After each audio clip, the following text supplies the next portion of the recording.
Nous sommes au CNES, dans le centre Science, Opération et Navigation. Ici, on prépare la mécanique spéciale, c'est-à-dire les différentes trajectoires d'atterrissage de Philae.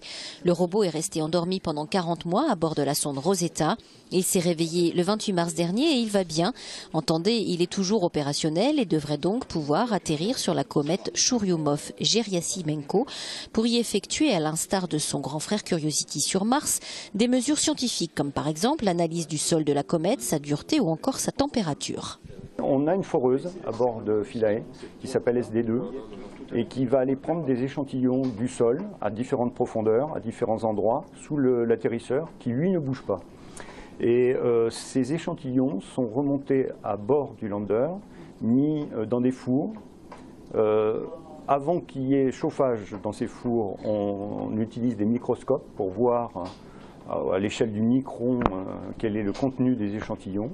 Puis ces échantillons sont chauffés et envoyés dans deux instruments qui sont COSAC et Ptolémée, qui vont faire l'analyse à la fois atomique et moléculaire des composés de l'échantillon. Philae devrait rester entre 4 et 6 mois posé et actif sur la comète. Dès son atterrissage, il transmettra ses premières données à la Terre après avoir reçu ses commandes de travail.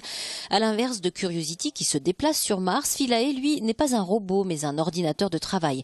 Il restera donc au même endroit pendant tout le temps que durera sa mission. Pour l'heure, l'objectif, c'est l'atterrissage qui est bien sûr une phase critique. C'est encore peut-être plus compliqué d'atterrir sur une comète que sur un astéroïde. L'astéroïde étant plus lourd, plus massif, une fois qu'on atterrit sur l'astéroïde, on n'a pas de rebond prévisible, on ne peut pas repartir. Sur la comète, il faut tout de suite qu'on s'y agrippe. D'où un propulseur qui se trouve sur le dos de Philae, qui est déclenché dès que deux pieds ont touché le sol, qui va le plaquer pendant un moment, et en particulier pendant le temps où on va lancer les harpons. Aujourd'hui, la sonde Rosetta est à 4,5 millions de kilomètres de la comète Gerasimenko. D'ici septembre 2014, elle se sera approchée à 30 kilomètres.